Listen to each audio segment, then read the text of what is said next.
Stephen Smith is the recently retired president of Australia's oldest and biggest sporting institution, the Melbourne Cricket Club. This is a story of a young man's rise from a suburban high school to MCC boss via the Melbourne Football Club. Hello, Mr. Oh, sorry, it's not Mr. President anymore. It's just plain old Smudge Smith these days, isn't it? Yes, Mike, it's only Smudge. And Smudge is, in fact, Gary Baker gave it to me in the late 70s, and I never knew what it was about until a couple of years ago. I was listening to the radio and I heard Kerry Keith call Steve Smith the cricketer Smudge. And he then explained that all Steve Smiths apparently are called Smudge because of the blacksmith sort of origins back in England. So, yeah, Smudge it's always been, or Smudger. We learn something every day, yeah? You and I go back to 1975. Yep. I was a shy young boy at the Melbourne age. You were the first product of the Little League to play AFL, and I came and interviewed you the day after you suffered a broken nose. Does this ring a bell? Yeah. Geez, you're a handsome boy. Yeah, no, I remember that really well because Mum hated the fact you brought the photographer with the fisheye lens. It's probably one of the worst photos going around. The hair was doing a bit, but then I guess mullets were the fashion then, so... How about that kicking style? Are you happy with that? Was, there was no footy involved in the kicking style. It was just, but I did win the Little League long kick for that for the year. Well, you obviously were a very talented young man. I mean, you played league football at 17 and you were gone just before your 29th birthday. Yep. Was that because of your legal studies? It was, and plus injury, but I'd just been made a partner at a firm called Phillips Fox, now DLA Piper, and I was really struggling to do both. And I'd got a bit of an abductor injury, so I was in and out of the team a bit. And, you know, for instance, I was getting to a game not having studied who I was playing on. I remember one game at Footscray where I had to buy the footy record to actually work out who I was playing on, work out whether it's left or the right. And I figured at that day, I said, you just can't play footy and compromise to try and combine the two, like the way I was working at, as a lawyer. Only if you're Gary Ablett, you can do that. Yeah. Not if you're anyone else, yeah. 203 games in 12 seasons. Why are you smirking? You know where I'm going to go here, don't you? A best and fairest. Both those paled into insignificance to one other fact, didn't they? Yep. Do you know what it is? Yes. Yeah. The only other stat, apart from being the first Little Leaguer to play, was there's only 4 guys who've played more than 200 games. They've never played in a final. And I'm one of those 4 with Trevor Barker and Jeff Cunningham from St Kilda and Gary Hart and myself. And the difficulty with that was that, you know, 4 or 5 years later when Dermot Brereton sort of started his career, in his first 8 years of footy, he played in 7 grand finals. So in those days it was all zoning, so it just depended where you live. And unfortunately, you know, Melbourne, we just went through a pretty ordinary patch of footy. In your entire career, you played in 62 wins out of 203 games. I didn't know that. No. But it felt like that because we were... In those days, you didn't have the salary cap, you didn't have the draft, so the good teams just got stronger, they had more money, and our top 12, 13, 14 players were always pretty good, but it was the bottom 5 or 6 that we couldn't hide, and we just couldn't quite get there. Although under Skilts, we almost made the finals. Yeah, you missed by 76. half a win. Yeah, I think there was a draw out at Waverley between, I can't remember who it was, but yeah, we were in because we'd beaten Collingwood at Collingwood, but yeah, there was a draw that meant we missed out. That was 1976. Yep. You were a big ref for Bobby Skilton, the coach, weren't you? Oh, I love Bobby.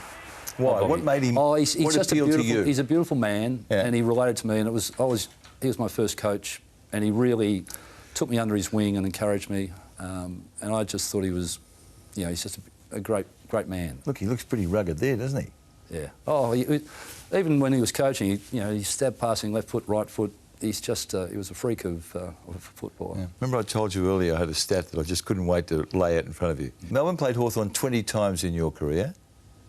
The first 18, Melbourne lost. Your first win against Hawthorn came in the 19th game. Were you aware of that? No, there were some teams we always struggled, and Hawthorn was certainly one of those. I didn't realise there was that many. But they were huge in those days too. They were going through that phase when, you know, they had the Dermots and the Ablets and the Tucks and others. They were a super side, and we were struggling. I think it was your 11th year before you beat Hawthorn. There's another memory or nightmare from a Hawthorn game for you, isn't there? A game at Princess Park, Hawthorn playing Melbourne. You're at fullback, guarding the great Lee Matthews. Yep. And you suddenly went to sleep. Yeah, that was... yeah, I'm still a bit dirty about that. I've never really spoken to Lee over the years, but it was literally a kick and a half behind play, and from what I understand, I was knocked out, I was carried off on a stretcher, so I don't know what happened, but from those who were there, I was playing on him, I was actually beating him, and I just took it as a bit of a compliment that I was actually beating him, but it was a long way off the play. And I've always heard Lee say afterwards that he never apologised because he never wanted others to apologise. And I understand that when it's in play. When it's in the action, you're ready for it, you're expecting it, but not when it's a kick and a half behind. And that was disappointing. But it's funny though, I remember my mum seeing me in the supermarket a couple of years afterwards and chasing up and down the aisles, giving him a serve. So is that true? She was never happy about that. So. And so she did verbalise him. Any response from Lee? Oh, I don't think so. I think he just head down. You were KO'd, weren't you? Yep. Do you know for how long? Oh, I think it was about 15, 20 minutes. I can't remember, save I've seen the photos of being carried off on a stretcher. In your role as MCC president, surely Lee's been your guest at different times? Oh, we've bumped into each other, but we've never spoken. And I wouldn't expect him necessarily now. And it's you just one of those raise things. No. OK. We've got to go. There's it was just disappointing. There's no lingering No. I just resentment. think he is one of, if not, as I've heard quoted, if not the best player that's ever played the game, and incredibly tough and incredibly skillful. It just occasionally happens once a year. There's a side where he'd just flick the switch and he'd just lose that sort of control. And there's been obviously the instance over the time where he clearly, I think, would probably regret some of those. No and I doubt. think this would be one of them. Yeah, but no doubt. There's no point dwelling on it. It was just one of those things that happened. And look, I was playing the next week. I had a broken nose and I was out cold, but I recovered OK. You have the dubious distinction of introducing the word alopecia to VFL, then VFL football. Explain. Alopecia is baldness. Yeah, alopecia is, you can get in different types, but fundamentally it's an autoimmune system, which means your mind's literally rejecting hair. And I remember coming back from a end-of-season footy trip, and there was a little patch on the chin, and I went to see the dermatologist, Peter Sinclair, who played for Melbourne, and he said it was alopecia, and he found another one in the scalp. Well, within 3 weeks, I'd literally lost all my hair, and I'd pull out hair and be 200 hairs in my hand, and the pillow of a morning would have 1,000 hairs on it. And, you know, I went from we said before, big mop of hair to literally having tufts. So in those days, it wasn't really cool to be bald. Like nowadays, you just shave it off, shine your skull, and you're happy to go. But then it wasn't cool either to be a lawyer or a footballer with that. So I went into a bit of a spiral. I sort of took footy off. It was pre-season. So I said to Barras, I said, look, I need just time off. So I... Did you tell him why? Yeah, and he told all the guys, although he did explain it as an illness, which some thought they might have been able to catch it. But it's sort of... In essence, I went away for a month to try and get my head around it, and I was really depressed because there's no rhyme or reason as to why you get alopecia. It's an autoimmune, as I said, and something can trigger it. And basically, it wasn't until one night, there was a knock on the door after Monday night training, and there was a dozen of the guys there that arrived with 3 slabs on their shoulders, and we spent a night chatting, and that dragged me out of it. And then I went off and got a wig of my own hair and a helmet because, as I said, I wasn't comfortable being bald. And whilst you're in the goldfish sort of scrutiny of the footy public, footy clubs are great in those instances, the tough love. So the first time at training, I walked in and the wig, the boys already decided they were going to call it Morton. Morton Fig, the wig. It was High Smudge, High Morton. Yeah. And I remember one training session, we're doing circle work, and I went through the centre of the ground and picked up the ball and kicked it.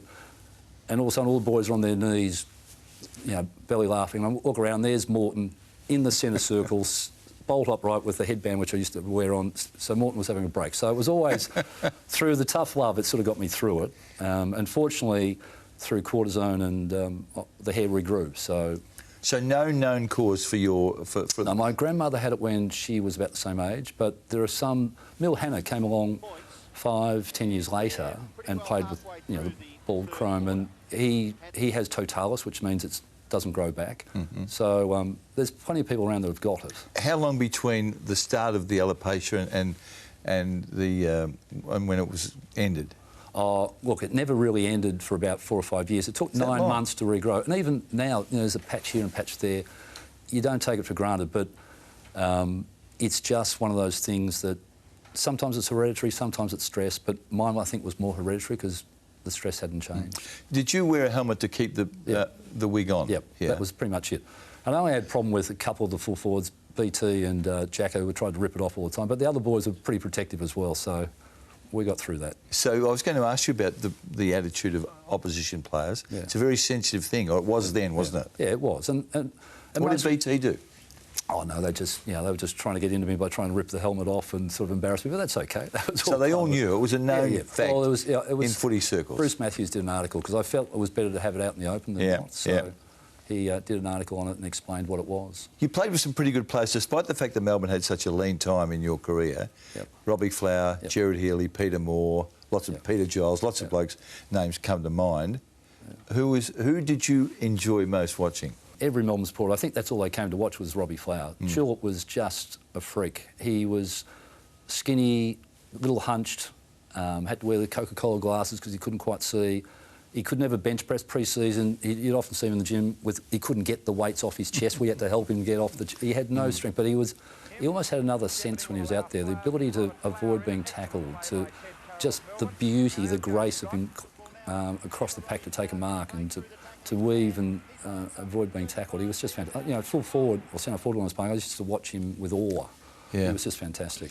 You started as a forward, didn't you? And when I was researching you, I must say I was genuinely surprised that you kicked 3 bags of 7 goals, one of which came in 1980 when the Tigers won the flag, and it was against Francis Burke. For 7 years I played centre-half forward, and there were probably half a dozen 5 goals and 6 goals as well, but my issue was consistency, and that's one of the regrets I have now is, as a kid I was always, football was easy, and then coming through I was sort of at a similar level to Robbie as regarded by the club, but consistency was one. Now, I had the skill, I had the height, I could run, good hands, but I just wasn't consistent enough. But when Barras came in 81, he put me at full back, and that was the best thing that ever happened to me because I had to focus, had to run hard because you can't sort of ease off there.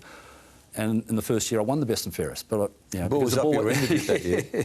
We won one game, and the ball was always down our end. So I think I won by some ridiculous amount, 130 votes or something rather. So what was the Barassi rationale when he came to you and said, "Right, you've played forward for 7 years, we're sending you back"? Well, I think he's very perceptive, Barras, and I think he saw that he needed me to be focused under pressure a bit more to really, and he saw I guess I was fairly mobile, so I could play, and every team in that era had a good full forward, every team except Melbourne. And you're playing against the Ablets, the Dunstals, the Locketts, the Salmons, the Beasleys, it goes on, Malcolm Blights, everyone had a good full forward, so Gilesy and I were the two that sort of took it in turns to sort of take off the superstars. You had a feisty relationship with Ron, didn't you? Barras... Because you're a placid bloke, but my people who I know say that you and he locked horns quite a bit. But I think that was his way of trying to get me fired up. And I look back now, and he used to always get into those that he knew could actually cope with it and would respond. There was Gerard Healy, there was Shane, there was Maury, the guys that he knew he could really, and he needed to fire up. And in the same breath, and he'd be doing that in front of everybody and intimidating the hell out of the young blokes as, getting stuck into us. But Barras always wanted me to do more and be more, and I respect that. But yeah, we used to go toe-to-toe a fair bit. Did he push you to the point of you having open warfare with him in a verbal sense? Yeah, but he did that. He used to love that. He used to love... And that's what he wanted you to do, is get so fired up. He wanted me to get fired up more often and sort of really sort of get angry, and he was good at that. There was a perception that you should have been captain of that footy club, and you weren't. Robbie is... and was and is still regarded as one of the, the great players of the Melbourne Footy Club, and everyone loved him. And he was a great person as well. He wasn't a natural leader, but he was the person that everyone looked up to around the club. So it was always hard when Robbie was there. But in the same breath, I probably didn't push myself as hard. As you said, maybe I could have been a little bit more assertive, but that's my personality. Did you think you should have been? And did you want it? No, I don't think I should have been, but I could have been, I think, if I'd actually pushed myself a bit harder to impose myself. Did you want it? Not particularly, no, because, I love Robbie. Everyone loved Robbie. Just one last question on the alopecia, Stephen. You were, quote, a man about town at that time. How did you handle it psychologically? I struggled big time, really struggled, because as I said before, I'd had it pretty easy. I'd just won a best and fairest 2 years earlier. I was driving an RX-7 with little white lights that come up, so I was pretty happy with myself at that stage, and I had my girlfriend Karen West at the time was, very stylish, had some blonde profile, girl. Yep. So it hit me pretty hard, and the prospect of playing in front of, the public and in that fishbowl really did do my head in, and I was depressed for a while. Did you ever seriously contemplate not playing? Absolutely, but like anything, you just got to grieve a little and get through it. And as I said, the footy club and the tough love was fantastic. The guys were just, that's what I wouldn't have got through it as easily if I wasn't part of that football club culture. And what about the expert advice from the dermatologist? Could he encourage you and sort of say, look, just bear with it, it'll come good? Well, there was no certainty it would come good, but I think psychologically I would have got used to it, like Mill Hannah did. And eventually I would have come through, but when you're not expecting it and it comes in the space of 3 weeks, it just, it was hard. I know you knew that your teammates knew, but the reality suddenly staring in the face, as it were. When it came off. When it came off. Yeah. Did you leave the ground? No. It was just because by that stage I was a little sort of hardened to it because I'd been, it was about 3 or 4 weeks in, and it was more that they all thought it was a hoot, so it was in that context. So it was just, it was great. And what was the best sledge? Can you remember? Oh, no, even today they still want to know how Morton is. When I catch up for a drink with the boys, how's Morton? I said, he's tucked away in a box. Hopefully I don't need him anymore. You still got it? Yeah, still got it, yeah. Melbourne Cricket Club. Your membership of the Melbourne Cricket Club came via your service to the footy club, correct? Yep. So when... You're a boy from McKinnon. Yeah. Mum and Dad got married when they were 17, 18. And Dad was an apprentice electrician. He didn't know what the Melbourne Cricket Club was, let alone you had to put your son down as an MCC member. So I had no real sense of the MCC, but the footy club was a legal part of the cricket club until section, wasn't it? 1982. So all those Premiership Cups are legally owned by the cricket club. But 82, the footy club became a separate organisation. But what the cricket club did is, and still does, is for the Melbourne Footy Club, if you played 5 years and 50 games, you got preference at the ballot, which means you got offered membership. Now it's 100 games. And through that, I managed to get the MCC membership. And also through that, the cricket club always had 2 of their committee on the footy club board as directors. So I got to know them really well as well. So I was very lucky. In some ways, I didn't have the success at Melbourne, but Melbourne's a fantastic football club. It's the oldest, it's got great history, and through the connection with the cricket club, it's been fantastic for me. When did you join the committee, the MCC? 98. 98. Yep. And you've just finished a 3-year term as president? 4 years. 4 years. Four, yeah. Yep, just last week. Did you reflect at any time when this is happening and unfolding in front of you, and suddenly you are? It's a very august institution, the MCC. Look, I'm incredibly humbled by the whole thing because the MCG itself has been so important in my life. I played there for 12 years, trained 5 times a week at the G, played every second week, and then I've been on the committee for 20 years. Some of the meetings at the cricket club, I'd still go late at night. I'd sit in the seats and listen because they had the heat lamps, and the heat lamps make this grinding noise. It's almost like the ground's alive. And I still love the ground. Anzac Day for that minute's silence, the roar before the grand final. There's some amazing moments, and that sporting stadium is, I think, the best in the world. And to be heading that up as the president for a ground that everybody loves, I was incredibly humbled, and it is the best job in the world. What's your most cherished moment at the G? The most cherished moment at the G. I mean, you've seen some big events there, haven't you, over the journey? Yeah. Oh, you mean in the context of in the committee? Anything, just your memory. Oh, I love your favourite memory of Joe Biden was a lot of fun. He's the US Vice President, came out last year, the year before, and he played rugby as a kid over in the States, and he went out to bounce the ball. And went out with Gil and Mike, and basically, there it is. There it is. There it is. See, we're ahead of you. OK. He's a great man. He played rugby. He got out in the middle and he said, "You reckon I could kick this?" Because he was used to kicking the ball through rugby, and just a really good guy. But there's just so many things with the concerts, the state of origin, the cricket, the footy games. I just love that ground. Well, the concerts. Tell me, did you go to all those? Yeah. I even went to the wrestling last year, which is fantastic. Because that's part of your role, isn't it? Yeah. Look, our role is to try and get content, and that's why getting. I didn't go to M&M, but Ange, my wife, did, and Josh, and but I've been to a few of them, Bon Jovi earlier, but that's what the ground's so good at. Even the artists that go there think it's amazing because of the size of it. I had the general manager of Arsenal a couple of years ago walk through the ground, midweek, no event on, and he came back to Stephen Goff at the time, and he said, this is the most awesome stadium I've ever been in. Not just the size, but the history, because as you walk around, you can see the cricket bats and the honour boards and the portraits, and you can feel how old it is. It's 160 years old, and it's just... And we keep trying to maintain the history and modernising it. We've just spent $50 million on a Wi-Fi upgrade and the smart stadium technology, and we're just about... With the AFL deal last year, now we can, in 10 years' time, rebuild the Great Southern Stand to connect to Richmond Station and hopefully across to Amy and make sure it stays the best sporting stadium in the world. 115,000 members? No, 130,000 members. 130,000. And 215,000 on the waiting list. Wow, that's amazing, isn't it? That's a great club. And all those people on the waiting list have paid a minimum $110 and now 135. Correct. So it's still... And the thing I get annoyed about is when I hear that the cricket club is elitist. It's not. No. It's not, because anybody can join. All it needs is 2 members, and if people don't know 2 members, they come to the club. The club will sign them up and put them on the list.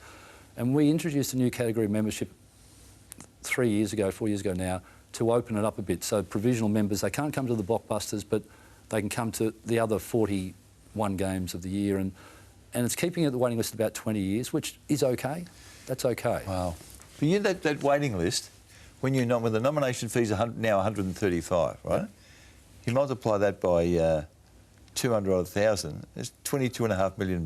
Yeah, but it's only a one-off. You don't do it each year. But all take it all back then. All our money goes into making the ground better.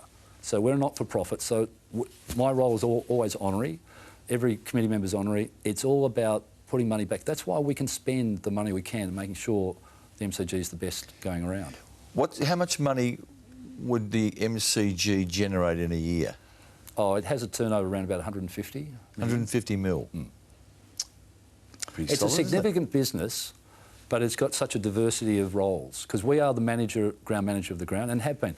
And the other thing that I want to mention is that the MCC members' subs have fundamentally paid for each of the 18 grandstands that have been rebuilt in the 160-year history of the club. The Northern Stand, the $464 million one in 2006, was funded by members' subs, MCC members' subs. So we pay off the debt, and we'll be paying off the vast majority of the $1 billion that we'll have to borrow for the new stand. So it's the relationship. In return, we get a lease of our area, but it's a really important role that the club's played in the success of the Melbourne Cricket Ground. Your regime did a deal with the Andrews government to secure the grand final for the MCG until 2055? 57, it's 40 years. 2057. Yeah. As an ex-footballer and someone who belonged in a footy club administration originally, what do you say to people who either come from Perth or Adelaide or Sydney and say, we've got stadiums that can provide for 60,000 people? What about if they're, for argument's sake, Fremantle played West Coast in the grand final? Haven't they got a right to say the grand final should be there? No, I don't agree. I understand the view, and I understand people have that view, but the fact is the MCG is, probably of all the grounds, the most neutral. We went across to watch at Optus for the Melbourne West Coast. It wasn't the prelim one beforehand. When you got 50,000 reserve seats for the locals and 4 or 5 for the... I think that travelling elsewhere is an unfair advantage. I think the MCG is as close to a neutral ground as you can get. The travelling, yes, they have to work out to give the visiting sides more time, but it is the best ground in the world. That's where the people, and I think most of the players would prefer to play the grand final at the MCG. Okay. In any event, it's a non-argument because we've got it there until 2057. I understand that, but I'm talking about it under the heading of fairness. I mean, you talked about it being neutral. Last year, Collingwood would have played, I'm thinking, 10 or 12 games at the MCG. West Coast played 2, did they not, before the grand final? You think that's neutral? Well, it's more from the fan perspective, the support. Basically, the size of Optus is pretty much the same size as the MCG. There's not much difference there. I just think it's as fair as you'll get. And as I said, I think the players enjoy playing on it. And it is a unique stadium. It's one of the best in the world. And as I said, it won't change now. So we need to move on because it's locked in for 2057. True. OK. Point taken. Now that you're out of the MCC, how vocal will you be in your support of the Melbourne Footy Club? I mean, are you a passionate Melbourne supporter? No, I am. I'm not a good supporter. I get too anxious about them. But Ange and I will go and watch. occasionally I go to the committee room, but more often off, we're happy to sit sort of in the outer and just watch them. And I love them. Who do you most like watching play in the red and blue at the moment? Oh, I love Clayton Oliver because I just see the upside with him. Because at the moment, sometimes his handballs are a little bit too quick without. Once he finds he's got more time, he's just got that fantastic natural competitive instinct in him. Did you think you blokes had enough ambition in your time? That's a fair call. I think that's what Barras used to get so annoyed with, that we weren't driven to succeed. And there's a little bit, I think, as you said before, 62 out of 200, I didn't realise that. But when you get beaten on a regular basis, it does take, it's harder to sort of kick yourself out of that because you get into that sort of mindset. So, yeah, we could have and should have, but we didn't. Did you think you bled enough after a game, after another loss? Did you remember looking back and sort of thinking, this is just intolerable, we can't continue like this? And to be fair, we would think that, but did we really follow through on it? Not as much as we probably should have. I remember we had a players' room and Carl Dittrich, as coach at the time, banned Kahlua milk because we'd go up the players' room and drink Kahlua milk. He thought we weren't... What sort of milk? Kahlua and milk. Yeah. But what were you doing drinking that? I don't know. It was a phase at the time. So, but I think, yeah, we didn't really want it enough, which is, I guess, disappointing. What was your favourite moment as a player? Oh, look, it's the first game, and I remember everyone saying, you get the first kick, you'll be fine. And Crackers Keenan before the game said he was always going to look after me. And I remember taking a mark, John Scarlett gave me a whack, and I look up and I'm on the ground, there's Crackers running from the centre, frothing at the mouth. He's whacked Scarlett, free's been taken off. I didn't get a kick the rest of the game. I was dropped the next week, and that was the sort of, I thought my career was over. But it was Crackers, I guess it's just those times in footy where, the great people sort of, look out for you. It's been a great life for you, I reckon, so far. Sometimes when you live it, you don't appreciate it, but the boy from McKinnon High who's gone on to the heights that you have, both on the field and in administration and in law. So you're entitled to be very proud of it, mate, and it's good to catch up. Thanks, Mike.